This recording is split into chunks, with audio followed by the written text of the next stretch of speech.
नमस्कार, India TV देख रहे हैं आप। आपके साथ मैं हूं प्राची पाराशर। प्रधानमंत्री के घर के सामने 200 मिनट तक राहुल गांधी का धरना, ये कोई छोटी बात नहीं है। हिंदुस्तान के इतिहास में ऐसा पहली बार होगा जब नेता विपक्ष ने प्रधानमंत्री के घर को ही घेर लिया। राहुल गांधी प्रधानमंत्री आवास के आउट गेट पर जम गए। कांग्रेस ने जानबूझकर ऐसी लोकेशन चुनी जहां डायरेक्ट निशाने पर नरेंद्र मोदी थे। 5 मिनट के अंदर राहुल गांधी को मनाने सरकार की तरफ से मंत्री आ गए, होम सेक्रेटरी आ गए। राहुल गांधी की पहली मांग मान ली गई तो राहुल ने दूसरी मांग शुरू कर दी, फिर तीसरी मांग शुरू कर दी। राहुल का इरादा दरअसल धरना देने का ही था। राहुल गांधी बात मनवाते नहीं, प्रधानमंत्री आवास के सामने धरना देने ही आए थे। राहुल गांधी दरअसल वही वीडियो बनाना चाह रहे थे जो वीडियो कांग्रेस वायरल करा सके। जब पुलिस लेने आई तो राहुल गांधी सड़क पर लेट गए। अखिलेश यादव चुपचाप बस में जाकर बैठ गए, लेकिन राहुल आखिरी वक्त तक जमीन पर लेटे रहे। कांग्रेस के लोग वीडियो बनाते रहे, फिर वही वीडियो सबके सामने आ गया। इसके बाद राहुल गांधी कहते सुनाई दिए, democracy in India is happening right now. दरअसल एक पूरी क्रोनोलॉजी तैयार हुई है। ये क्रोनोलॉजी जंतर मंतर से शुरू होती है और आज प्रधानमंत्री आवास तक आकर रुक जाती है। राहुल गांधी के दिमाग में क्या चल रहा है? क्या मोदी के विरोधी भारत में नेपाल और बांग्लादेश जैसा कुछ करना चाहते हैं? 21 जुलाई की 3 तस्वीरें देखिए। राहुल गांधी, प्रियंका गांधी, मल्लिकार्जुन खड़गे और कांग्रेस की टॉप लीडरशिप लोक कल्याण मार्ग पर प्रधानमंत्री आवास के ठीक सामने धरने पर बैठ गए। अरविंद केजरीवाल, आतिशी पूरा लाव लश्कर लेकर जंतर मंतर पर सीजेपी के प्रदर्शन वाली जगह पर पहुंच गए और पीछे पीछे शरद पवार, सुप्रिया सुले भी जंतर मंतर पर राउंड लगाने पहुंच गए। 21 जुलाई की शाम होते होते मोदी सरकार विरोधी पूरा इकोसिस्टम अचानक एक्टिव हुआ। 20 जुलाई की हिंसा के बाद दिल्ली में 21 जुलाई की शाम एक नया पॉलिटिकल ड्रामा शुरू हो गया।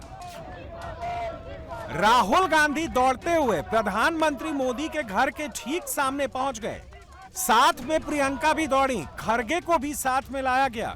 मंगलवार दोपहर 3:30 बजे इस सियासी प्रोग्राम की शुरुआत हुई। कांग्रेस के सारे सांसद, कांग्रेस के सारे नेता राहुल गांधी को घेर कर बैठ गए। राहुल बीच में खड़े होकर माहौल बनाते रहे, मोदी विरोधी नारे लगवाते रहे। धर्मेंद्र प्रधान के इस्तीफे के साथ साथ मोदी का इस्तीफा मांगने लगे।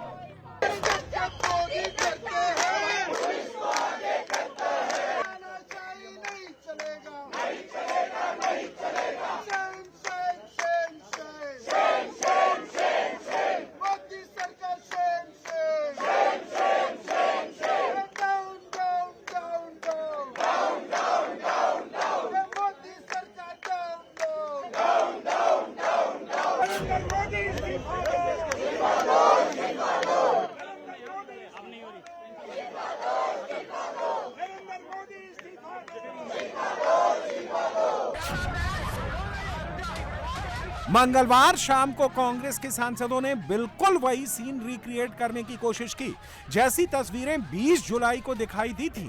कांग्रेस की महिला सांसद दिल्ली पुलिस के जवानों को कॉलर से पकड़कर धक्का मुक्की करती नजर आई। ये अचानक नहीं हुआ, ये सब एक प्लान्ड स्क्रिप्ट का हिस्सा था।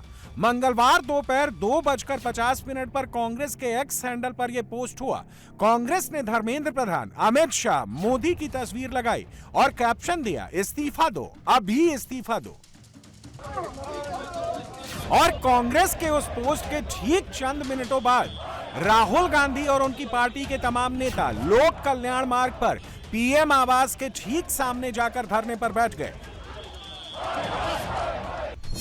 कांग्रेस ने जो वीडियो रिलीज किया उसमें जानबूझकर पीएम आवास के गेट को दिखाया ताकि मोदी सरकार को यह मैसेज दिया जा सके कि हम तुम्हारे घर के बाहर आ चुके हैं। राहुल ने भी कैमरे पर यही कहा कि वो जंतर मंतर नहीं जाएंगे, लोक कल्याण मार्ग पर ही डेरा जमा कर बैठेंगे।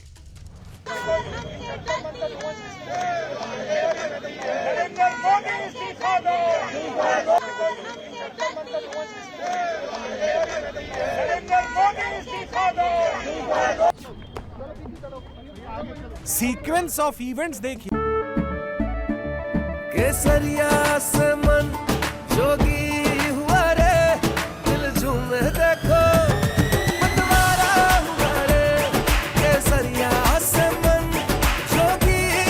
हर पल मनाओ केसरी त्योहार।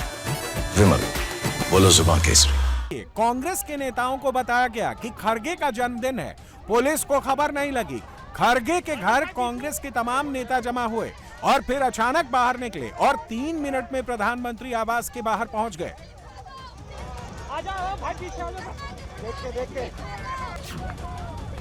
पहले कांग्रेस के 20 नेता पहुंचे, 20 से 100 हुए और देखते ही देखते संख्या तेजी से बढ़ने लगी।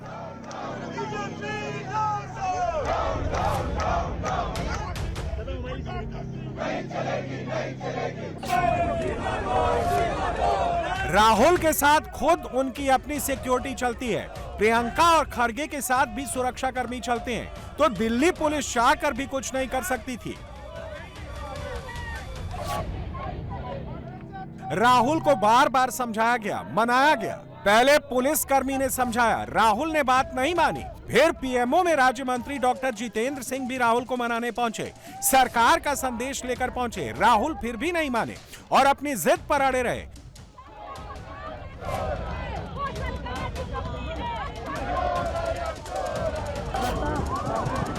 पीएम आवास के बाहर राहुल पूरी तैयारी के साथ आए थे, साथ में प्लास्टिक की हथकड़ी लेकर आए थे। राहुल ने सबको हथकड़ी बांटी, खरगे को पहनाया।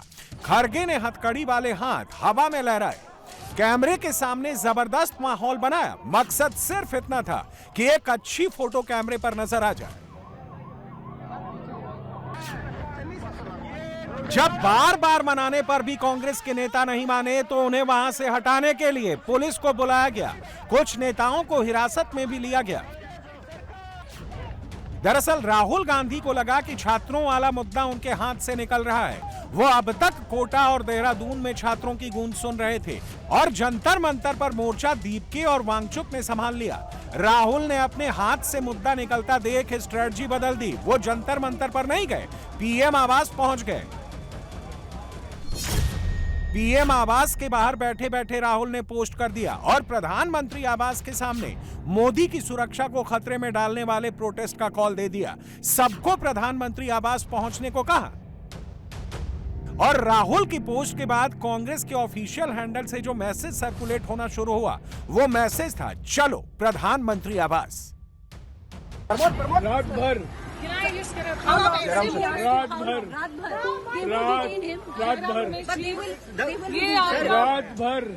सर कब तक रहेंगे राहुल गांधी? प्रधानमंत्री चुप्पी तोड़े। सर आपको लगता है कि प्रधानमंत्री चुप्पी तोड़े? हम लोग सड़क पर आए हैं, अगर बच्चों पर लाठी नहीं चलने देंगे, हम अपने ऊपर लाठी खाएंगे। आंदोलन हमारा पहले से चल रहा था, छात्रों की गूंज कार्यक्रम पहले से चल रहा था, तो छात्रों की आवाज को दबने नहीं देंगे। जब तक छात्रों को, युवाओं को न्याय नहीं मिल जाता, कांग्रेस पार्टी, हमारे नेता, हम लोग यहाँ से नहीं हिलने वाले। दिन हो या रात, नरेंद्र मोदी को बाहर आना पड़ेगा। पूरी कांग्रेस पार्टी जो जहाँ है यहाँ आए और धरने पर बैठ जाए। नहीं हिलेंगे जब तक न्याय नहीं मिलेगा। We want justice। Rahul Gandhi ने सीधे सीधे अपनी पोस्ट में नरेंद्र मोदी को धमकी दी है। कहा है कि इस बार मोदी बच नहीं पाएंगे। बिल्कुल नहीं। राहुल के इन शब्दों का मतलब, मोदी के सियासी दुश्मनों की हरकतों का मतलब अब आपको एक एक करके समझाते हैं। अभी ये तमाशा तो शुरू हुआ है नरेंद्र मोदी, अभी ये तमाशा शुरू हुआ है, अभी ये खेल शुरू हुआ है। ये अभी पिक्चर बाकी है और इस पिक्चर का जब तुमको अंदाजा होगा तो तुम भी वो बांग्लादेशी की तरह या किसी और मुल्क की तरह असाइलम लेके कहीं और भाग जाओगे।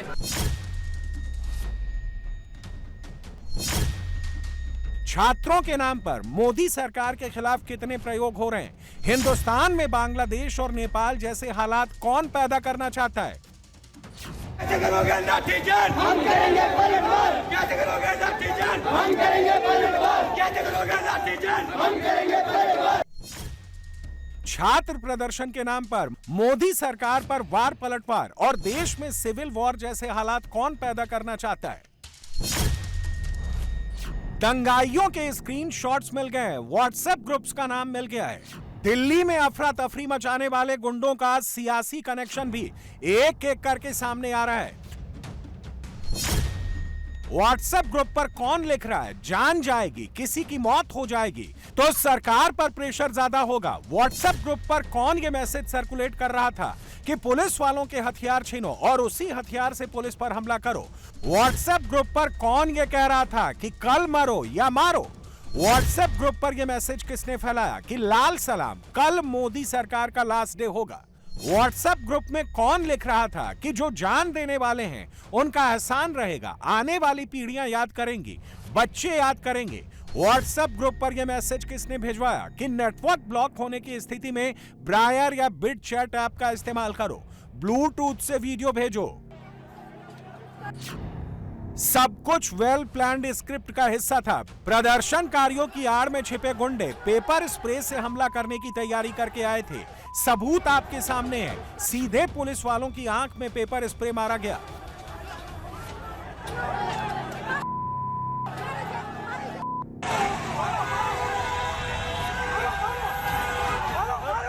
दिल्ली पुलिस के जवानों को घसीट घसीट कर मारा गया। वीडियो नंबर 1 देखिए, पीछे से मारो मारो की आवाज और सीधा पुलिसकर्मी पर हमला।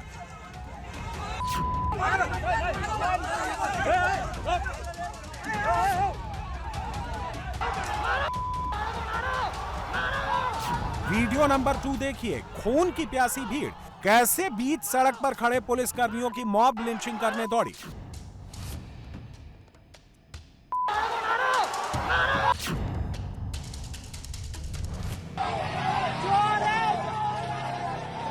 वीडियो नंबर 3 देखिए, दिल्ली पुलिस के जवान चुपचाप सड़क पर खड़े थे, लेकिन अच्छा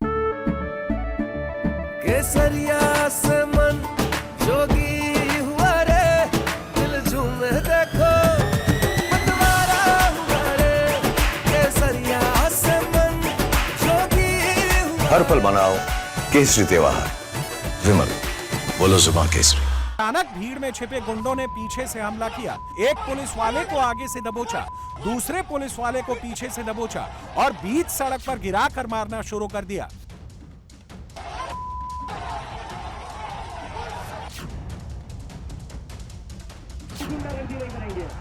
इस सुनियोजित हमले की शुरुआत जंतर मंतर से हुई, वो भी सीजेपी के अभिजीत दीपके के ठीक सामने। जैसा कि आप इस वीडियो में देख सकते हैं, छात्रों के बीच में छिपे दंगाइयों ने कैसे रैपिड एक्शन फोर्स के एक जवान की पब्लिकली मॉब लिंचिंग करने की कोशिश की, वो भी तब जब आरएएफ के जवान शुरुआत में चुपचाप खड़े थे, मगर हमले के बाद उन्हें भी माइल्ड लाठीचार्ज करनी पड़ी।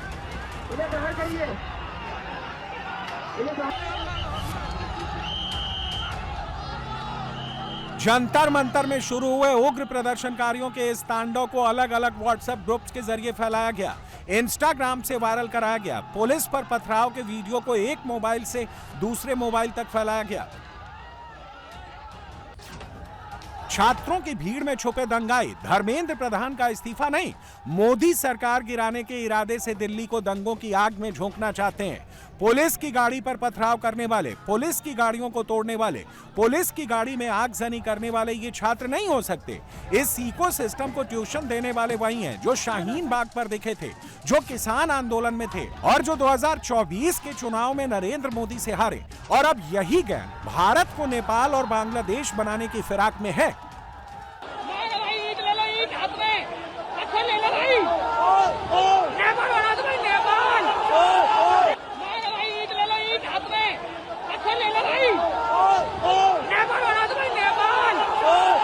पहली बैरिकेडिंग पर हमने लगभग हर बैरिकेडिंग में हम इनको समझाते रहे, इनको अनाउंसमेंट करते रहे, इनको बताया गया कि भाई 163 BNSS लगा हुआ है और ये लीगल नहीं है, आपको यहाँ रुक जाना चाहिए, आपको वापस जाना चाहिए और आपका ये मार्च उचित नहीं है, लीगल नहीं है। लेकिन इसमें कुछ शायद ऐसे तत्व रहे होंगे जिनका कुछ अलग उद्देश्य था, कुछ मॉब मेंटलिटी के लोग थे और लोगों ने कुछ इस तरह के कुछ एक्ट किए, जैसे कि हमारे पुलिस वालों को पकड़ के, जो ड्यूटी पे लगे हुए थे उनको पकड़ के पीटा, जो उन्होंने झंडे कुछ लाए हुए थे उनमें से झंडों को निकाल के डंडों से पीटा और जो है वहाँ पर बोतलें फेंकी, हम लोग पुलिस वालों के ऊपर खाली बोतलें फेंकी, चप्पलें फेंकी, गाड़ियाँ तोड़ दी, कोई प्राइवेट गाड़ियाँ भी तोड़ी इन्होंने और बैरिकेडिंग कई संख्या में तोड़े और फिर पत्थरबाजी भी करी, लगभग 35-40 जगह, मतलब कई जगह पत्थरबाजी हुई। भीड़ 9 साढ़े 9 के आसपास वहाँ से निकलते भीड़ शुरू में कंट्रोल में, बाद में एकदम उग्र हो गई थी। संसद मार्ग नियर ये LIC बिल्डिंग के पास में थी, जहाँ पे लोग थे कम से कम 4-5 हज़ार के आसपास समथिंग लोग होंगे। उनके पास लाठी डंडे थे और ऊपर से पत्थर मार रहे थे। पत्थर पता नहीं कैसी समथिंग चीज़ थी, हार्ड थी, पत्थर मारे थे और लाठी डंडे थे उनके पास में। ये तो एकदम उनमें पता नहीं कौन असामाजिक तत्व थे, वो अंदर से पत्थर और लाठी बरसा रहे थे, पत्थर मारे थे बहुत सारे। पुलिस को गुंडा बोल रहे थे और कुछ नहीं, ऐसा कुछ ज़्यादा नहीं था। वो गालियाँ भी सामने से गालियाँ और पत्थर आ रहे थे। एकदम प्लान था, एकदम अचानक, जैसे हम उन्हें रोकने के लिए मना कर रहे थे तो एकदम अचानक से हमले हुए थे, उधर से पत्थर आ रहे थे। सर लगभग 5-6 हज़ार के आसपास थी और हमें 12 साढ़े 12 बजे के आसपास वहाँ पे मेरे खुद चोट लगी थी। सर हम पब्लिक को कंट्रोल करने की कोशिश कर रहे थे, जो भीड़ अचानक इतनी उग्र हो गई, उन्होंने पत्थरबाजी स्टार्ट कर दी, जिसमें भीड़ में पता नहीं चला किसने मेरे पे इतना तेज़ पत्थर मारा। नोकीले पत्थर थे, जैसे ट्रेनों की लाइनों पे होते हैं ना, ऐसे पत्थर थे तेज़, और वो मेरे सीधा यहाँ आके लगा। सर भीड़ इतनी थी, सुनना वो नहीं था उनका मेन मकसद आगे बैरिकेड तोड़ के आगे बढ़ना। सर जब पुलिस आ जाए, प्रशासन है, कोई भी आए नहीं बना, उसको पार करके उनका जाना था। प्री प्लान ही सर, ये प्री प्लान साथ लेकर आए थे, वहीं से पत्थर उठाए। हमें इतना नहीं पता ना सर, लेकिन प्री प्लान था सर। ऐसे आप किसी को कौन मार सकता है? अचानक पत्थर कहाँ से आ जाएंगे इतने पत्थर? एक दर्द आपकी आंखों में नजर आ रहा है, ये आंसू क्यों आ रहे हैं? कोई तो वजह होगी, मतलब एक पुलिसकर्मी सड़क पर काम कर रहा है दिन रात, इस वजह से आप इमोशनल हो रहे हैं कि? नहीं, तो तबीयत डाउन हो रही है सर, ऐसी बात नहीं। लेकिन ये आपको लग रहा है कि वो पहले से तैयार होके आए थे हमला करने? आए थे सर। इस टूल किट के निशाने पर धर्मेंद्र प्रधान नहीं, प्रधानमंत्री नरेंद्र मोदी हैं। सोमवार को पहला अटेम्प्ट किया गया था, निशाना देश की संसद थी। मंगलवार को दूसरा अटेम्प्ट किया गया है, वो भी प्रधानमंत्री आवास के ठीक बाहर, और इस बार डायरेक्ट निशाना प्रधानमंत्री नरेंद्र मोदी पर है। और मोदी को टारगेट करने वाले प्लान को इंप्लीमेंट करने वाले राहुल गांधी हैं, जिन्होंने आज सीधे सीधे प्रधानमंत्री की सुरक्षा से खिलवाड़ की कोशिश की। Democracy in India is happening right now. PM आवास के बाहर धरना प्रदर्शन करके कांग्रेस पार्टी क्या करना चाह रही है, ये आप कांग्रेस की ऑफिशियल पोस्ट के कैप्शन से समझ सकते हैं। चलो पीएम हाउस जैसे पोस्टर सोशल मीडिया पर फैलाकर कांग्रेस सीधे सीधे भीड़ को उकसा रही है, बांग्लादेश वाला मॉडल अपनाने का आइडिया दे रही है। अपनी खोई हुई सियासी जमीन हासिल करने के लिए कांग्रेस पार्टी और उसका इकोसिस्टम प्रधानमंत्री नरेंद्र मोदी की सुरक्षा से सीधे सीधे खिलवाड़ कर रहा है। राहुल के मजबे में शाम होते होते समाजवादी पार्टी के अखिलेश यादव भी पहुंच गए, यानी छात्रों के कंधे पर बंदूक रखकर नरेंद्र मोदी पर डायरेक्ट निशाना लगाया जा रहा है। और यह शुद्ध रूप से एक सियासी प्रयोग है। इसका एक चैप्टर सोमवार को लॉन्च हुआ था, दूसरा चैप्टर मंगलवार को लॉन्च हुआ। मगर ऐसी राजनीति करके कांग्रेस और मोदी के सियासी दुश्मन कितना खतरनाक ट्रेंड सेट कर रहे हैं, इसका अंदाजा खुद उन्हें भी नहीं है। वो भी ये जानते हुए कि खुद कांग्रेस परिवार के 2 प्रधानमंत्री की जान जा चुकी है। प्रधानमंत्री आवास के बाहर हंगामा करके, शोर शराबा करके, मोदी के खिलाफ नारेबाजी करके कांग्रेस सीधे सीधे अराजकता जैसे हालात पैदा करना चाहती है।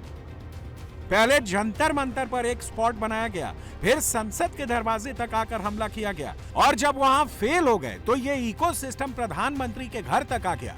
और ये सारा ड्रामा उस वक्त हो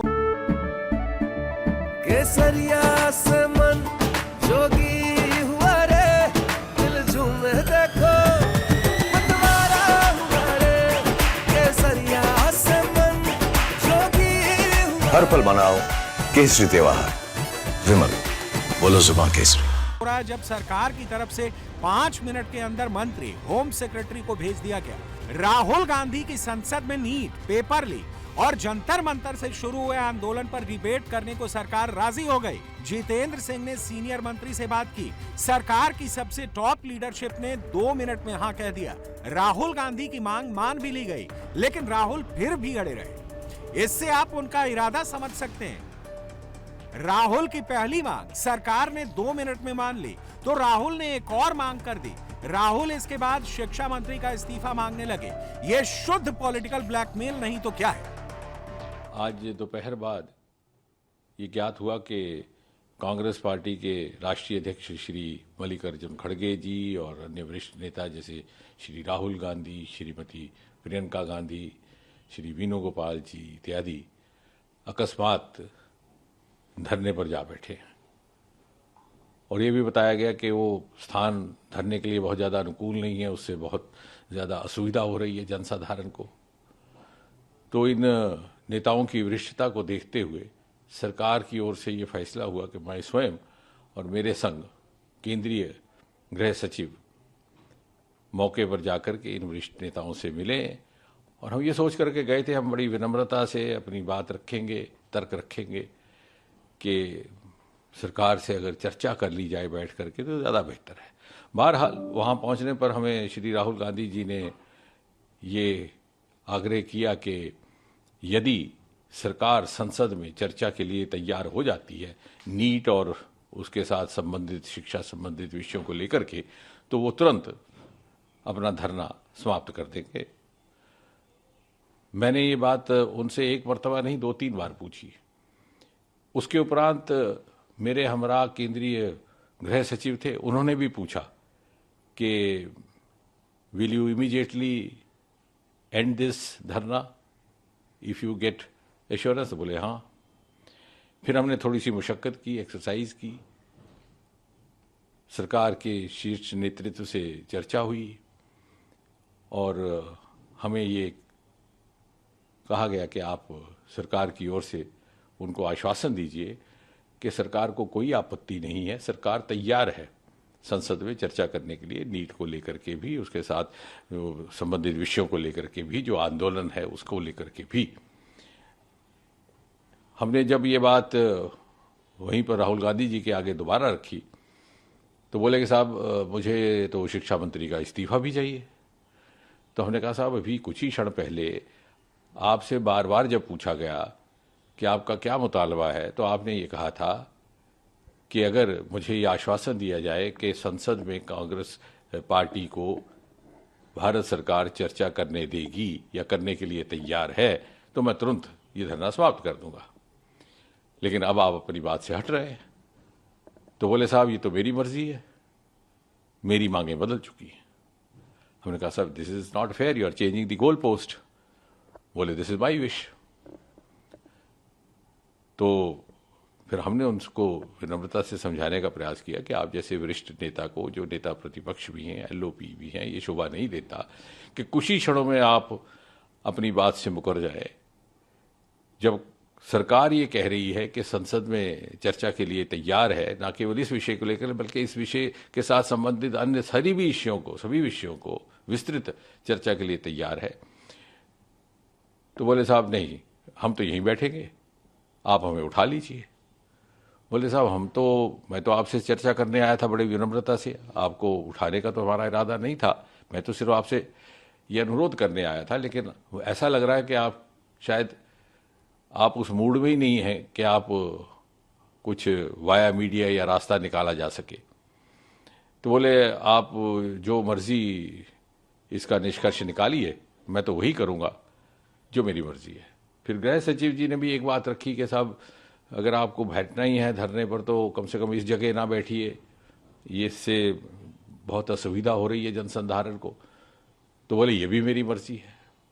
तो मुझे बड़े अफसोस के साथ कहना पड़ता है, ये बड़ा ही दुर्भाग्यपूर्ण है कि एलओपी का इस प्रकार का व्यवहार रहे कि वो अपने पक्ष को इतनी जल्दी बदलते हैं।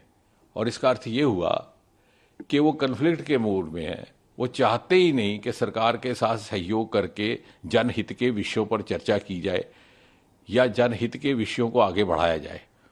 वो ये मन बना करके आए हैं कि कन्फ्रंटेशन हो, कन्फ्लिक्ट हो, मुझे कोई मुद्दा मिले। लेकिन हम जानते हैं इस देश का आम इंसान, आम नागरिक इतनी समझ रखता है कि उस प्रकार की पॉलिटिकिंग में या इस तरह की राजनीतिक नौटंकी के झांसे में नहीं आने वाला।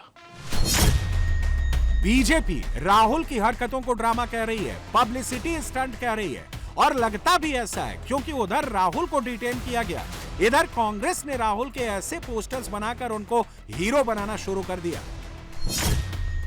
राहुल को वॉइस ऑफ इंडिया तक डिक्लेयर कर दिया गया। कांग्रेस का कैमरा रेडी था, राहुल ने एक्शन बोला, फोटो खींचनी शुरू हो गई, सोशल मीडिया पर ट्रेंड सेट होने लगा।